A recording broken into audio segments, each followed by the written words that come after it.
Right, so we're about to do the walls, we're about to mix up the paint, we're about to get started. Here's a little tip for you. With these brushes, because they're synthetic or otherwise, the bristles on them are very dry. When you get the brush, they're very dry. It's quite a hot day here today, so what we're going to do, or what I have done, is I've gone and put this brush in water. Either put it in the water up there, lay it under a tap, don't blast the water, just gently soak the brush through it. You can spin them out this way.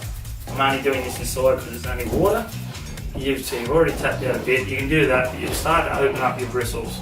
The best way to stop this is to tap it on your boot. I only do it if you've got a boot. If you do it on a bare foot, you're not going to like me at all.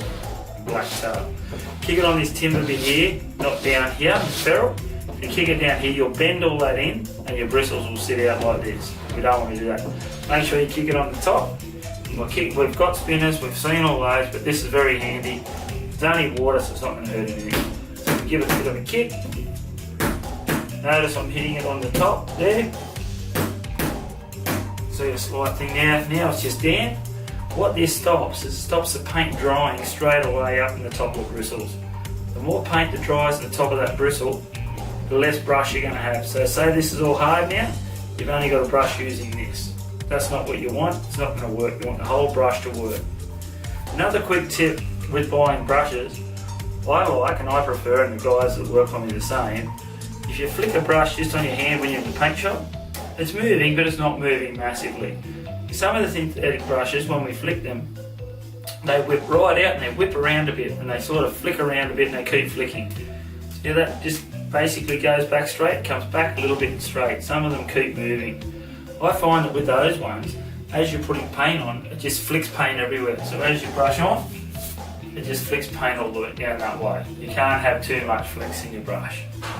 These ones were found to be a very good compromise with price, and they also achieve a good finish.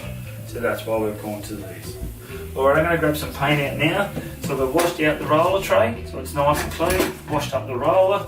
You can also dampen down your roller as well, but the paint doesn't seem to go hard on them because you can consistently putting it in and rolling the paint. Okay, so our paint's gone a bit on the top where your resins come to the top. Now if you're using a white or something and the paint shop hasn't mixed it up, or you haven't had it mixed up for a while, you can have a lot of resins on the top. Now, the resins on the top look a little bit like water. Whatever you do with acrylics, don't tip that off. You know it's not water, it's come from the shop. It'll be resins and the goodies that make the paint. So just mix them all through.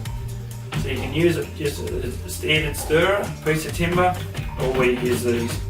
And as we use them, you'll see the paint boiling over and it's really turning up. Take your time. Remember, we do this every day. We still make mistakes. If this comes out the paint, it goes back in.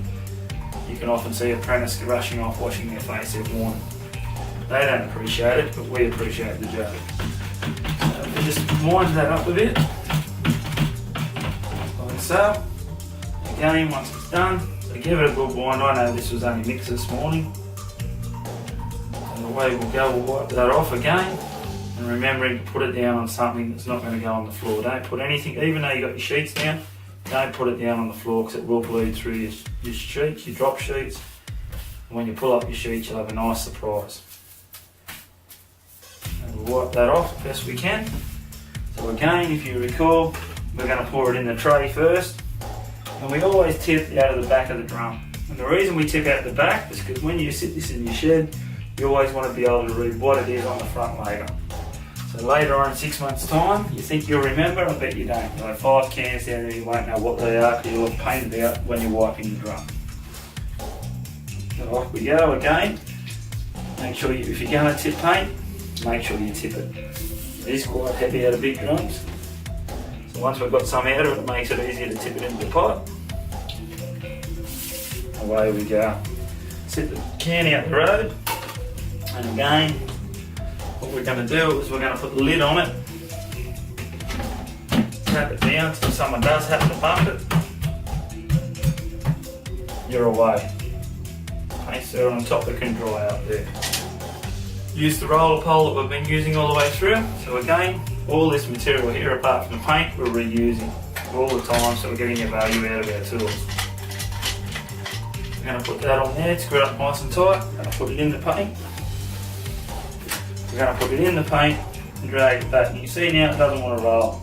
Because all the weight's on the bottom in the paint. So we've just got to keep working that around. Now we've got it. Load it up and push the paint back down the tray. Bring it up, push it back down the tray. A nice even amount of paint on it. Just keep working it. It's important that you get your tools ready. And just remember that everyone can paint till they have a go themselves. This is going to make you a much better painter. So we've got that ready. You want to use both them handles again. Pull that back out the road so you're not going to trip over it. And we're going to show you how to do this wall. Now I heard last night on the TV someone saying you start from the bottom. Definitely don't start from the bottom. We start from the top because if we get a drip that comes down the wall, we're going to pick it up. If we start from the bottom and work up, then we're not going to pick up that drip. Now the main thing is, we've plastered our wall, we've run our no more gaps along the bottom, we've done our ceiling first, now we're ready to do our wall. The one thing that we've all forgotten is we've got a few patches behind me. Now what we can do, if you just got a low sheen or a flat, you can use your flat as a quick undercoat, or you can use your low sheen. It's just a little trick. It won't fall off. Someone may say this will fall off. We've never had it happen. If you have a lot of patches, then it'd be better to buy a can of undercoat. I've got the roller ready. Remember our patches are down here and they're only small. They still need 3 coats though. So what we're going to do is we're going to give them a little roll with the colour. Okay, so I've got that rolled on there and we're going to feather it right out. So that means we're going to start from where we don't want to start. So we only need it down here, so we're going to go above it and we're going to use this roller basically like an aeroplane that was described to me when I first started.